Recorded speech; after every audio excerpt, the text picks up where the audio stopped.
COVID-19. I want to make a few more comments on the update with the situation out west, on the West Coast, with the brother's passing. A lot of mourning over the loss of the brother, a lot of collective mourning. And, I just want to reiterate some things collectively that we don't want to do, and that is be defeated. We don't want to be defeated. We don't want to be defeated, and we don't want to discourage investment towards the hood. We don't want our message to be a consumption, a saturation of lacking solutions to the problems that we identify in our commentary. All right, solution is not abandonment. It's not abandonment. I'm not against repatriation, but even with repatriation to the mother continent, it's in your interest to maintain ties with the diaspora, with the economic capabilities of the diaspora, with the land inheritance of the diaspora as indigenous people. People want to make the argument indigenous or Pan-African. I subscribe to both indigenous and Pan-Africanism. But of course, I believe that the continent is the throne. The continent is the throne, the world is ours. Now, continent is ours. The world is ours, the continent is the throne. You don't want to have a saturation of defeated messages. Not a saturation of defeated messages. And you don't want the theme to be not to invest in the hood, I think it was the professor who I was listening to, and a large majority of his commentary has been about failures, how they're going to prey on you, and, they don't have any initiatives, but, this isn't a situation where this was a stranger to Nipsey from what I'm seeing. We're hearing that, there's some type of alleged informant status of the gentleman, that he was an informant, but yet I'm seeing other pictures of him having access to Nipsey. So I don't know when this revelation occurred as far as his informant status. But then again, as I'm saying, when you talk about being a part of a documentary with Nipsey, with Dr. Sebi, if we're involved with these are nation building aspects that involve agriculture. We talk about pharmaceutical production, having those aspects in play. When you talk about all of the, that everybody's promoting that, it's an independent situation. This wasn't an independent, from my perception of independence, is the majority of your pub is generated based off of grassroots substance. Most of the generation of publicity for the brother is in association, in tandem with mainstream entities. So if most of your promotion is in tandem with mainstream entities, then you're a mainstream entity. Even if your distribution, let's say your distribution is SoundCloud or iTunes or one of these types of digital platforms, but if all your publicity is being generated with mainstream entities, then you're a mainstream entity, and therefore you have to be able to complement your platform with areas that's genuinely capable of dealing with mass participation, collaborations and dealing with these guys who would have the potential of being, you know, the envy that the professor was talking about as far as being a failure. You know, Tariq Nasheed is saying that this is a lone wolf situation. He's saying this is a lone wolf situation. Him and the other brother professor, that, you know, you can't say that this is a black on black crime situation. If you do, you're a Sambo. That's the criteria for Sambo, I guess. If you address it for being a black on black accountable situation, single family manufacturing of the jealousy, single family home manufacturing the jealousy, you can't address that because that's Samboing. But they can address it. They can say, hey, you know, yeah, there was a lack of male disciplining there. You know, they're allowed to say this, but if we say it, it's Samboing. We're not allowed to hold black people accountable, but these certain automated YouTube entities are. Nasheed or the other brother, you know. I'm not against anything constructive or the criticism. Like I say, my criteria is having solutions. It's not deterring us from being capable collectively. You know, if you're going to say we don't have potential collectively, I'm going to say that's not a good message. If you're going to say that, you know, that black on black crime is a problem, and then you don't have a solution to address black on black crime, then yeah, I can agree with you. Yeah, that's not something you want to do. But to say, yeah, look, we got a black on black crime, black on black crime problem, and a solution to that is, hey, mothers and fathers in the home raising the children together by any means. You know, you can't say that the man is not there. Oh, you know, I can't have another man because he had an affair. You know, so we're gonna abandon all of the upbringing of the children, all the excuses that's used to just. No one's having that discussion. Was he raised by a single parent mother? Because I'm seeing the pictures of him in the circle with Nipsey. Everybody, you know, you gotta watch your circle. You can't trust your friends. No, if you're gonna be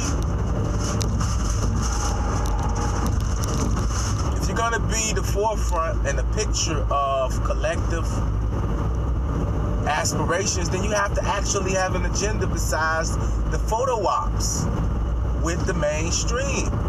Otherwise, you're allowing yourself to be vulnerable with those who you surround yourself with because you don't have true tangibles besides a photo op. A photo op of, you know, your colors, your blue colors, you know, because that's what I'm seeing in the lyrics. I saw in his lyrics, these colors are real or something like that. You have a few quotes. You can't have one verse saying, okay, we're going to be on black, you know, we're going to resolve all our grievances, our tribalistic grievances. We're not going to entertain that, you see. But then on the double up track, we're hustling the work. We're hustling the work without any other tangibles to complement the hustle of the work.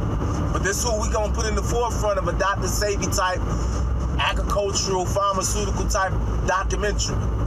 Someone who don't have any skilled trades training to offer the Rolling Crips brothers. Don't got any type of training to give the Rolling. So if one of them feel marginalized, or if it comes to a discovery that he's an informant, as y'all are saying, and you dismiss him, you don't have any other, you know, it's just tarnish his name, get rid of him, and you don't have anything else to offer him to discourage, to deter a Judas type of situation. So he commits to Judas type of situation, that's alleged, and now you have even further escalation because the Judas is protected.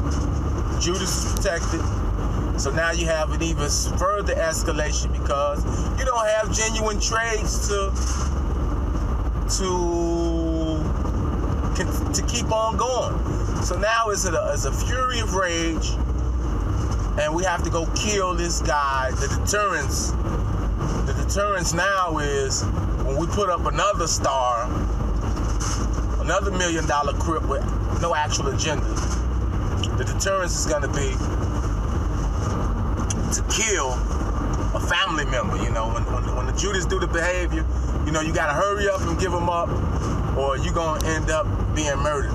And this is what Tariq Nasheed has, you know, from what I was saying, he was pretty much condoning this type of behavior.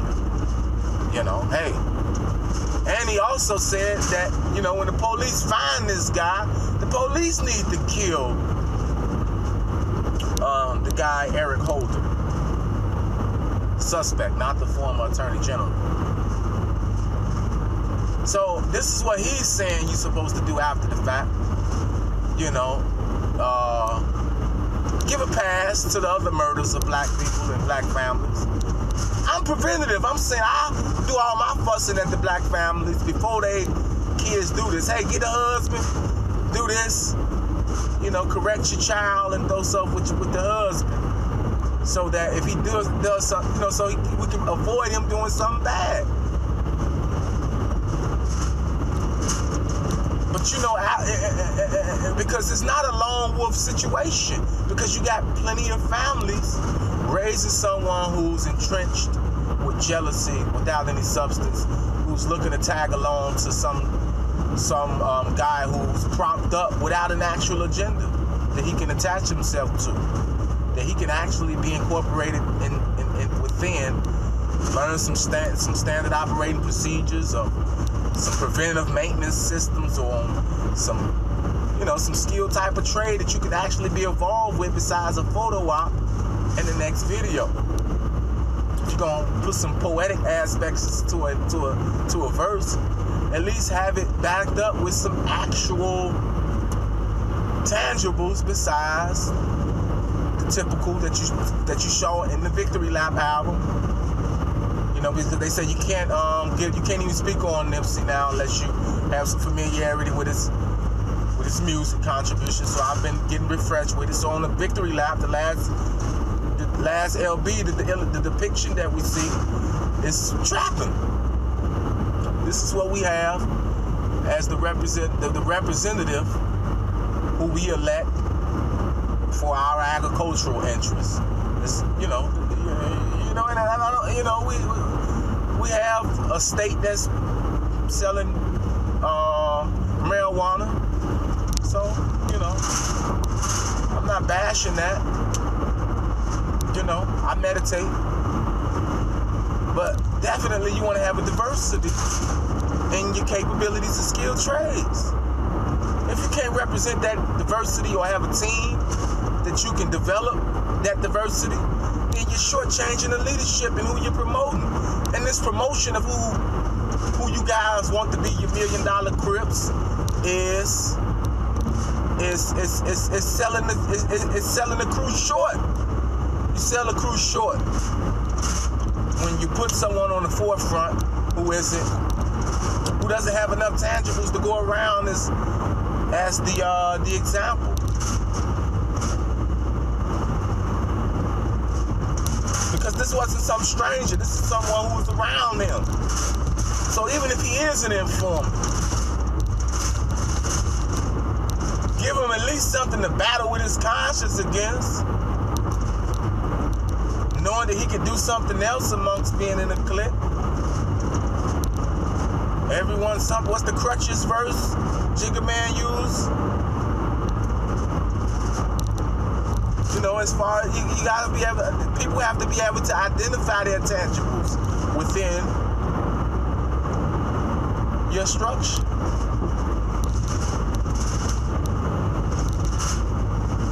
But if you're on the forefront on the block and you don't actually have tangibles, you're vulnerable. And I'm gonna conclude with that. I saw one of the quotes. He's aware of this. I saw one of the quotes, and the quote was saying, if you don't look at your friend, I believe the quote I just saw of Nipsey that said, if you look at those in your circle and you're not inspired by them, then you're in a cage. And I think that applied to that young man who was around him, the Eric Holder gentleman who was around him. He saw himself being in a cage because there's not actual skilled trade. You know, these guys I'm seeing posts, oh, he was funding some Silicon Valley guys was investing in them and things like that. They were about to do some STEM initiatives with them. They were using this guy for street cred. You can't let people use you for street cred. Use you as a photo op. You can't let people use you with that. They have to immediately be able to have measurable numbers with who they're employing. Immediate. You gotta immediately have your LeBron school. Your LeBron school and your clientele afterwards.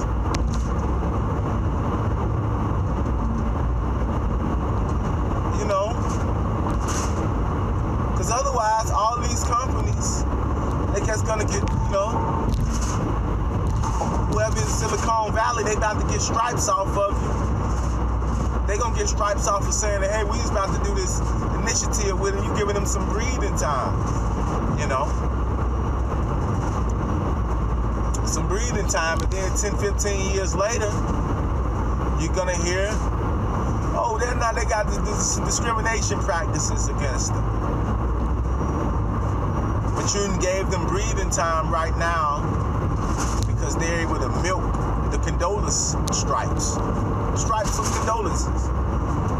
You know, hey, I had this about to be going on with the guy Nipsey. We had this about to go with the, oh yeah, those good guys. They were about to do this with Nipsey. Let's ignore them for a little while because they were about to do this.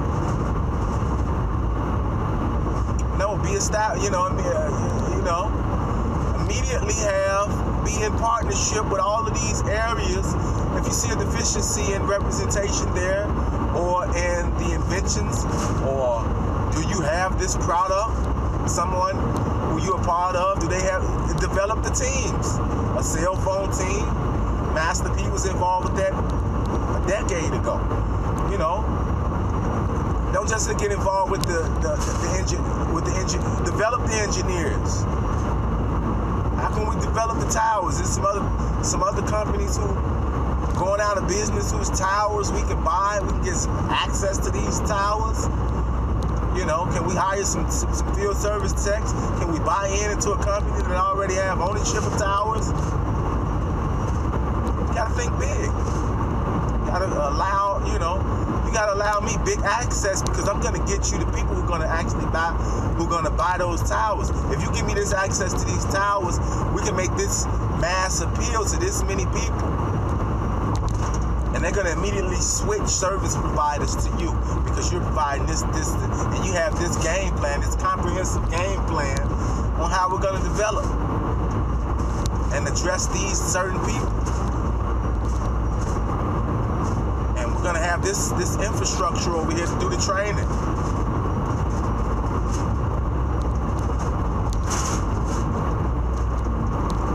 You know, because you know you're gonna add to their bottom line by bringing this amount of customers who are going to pledge.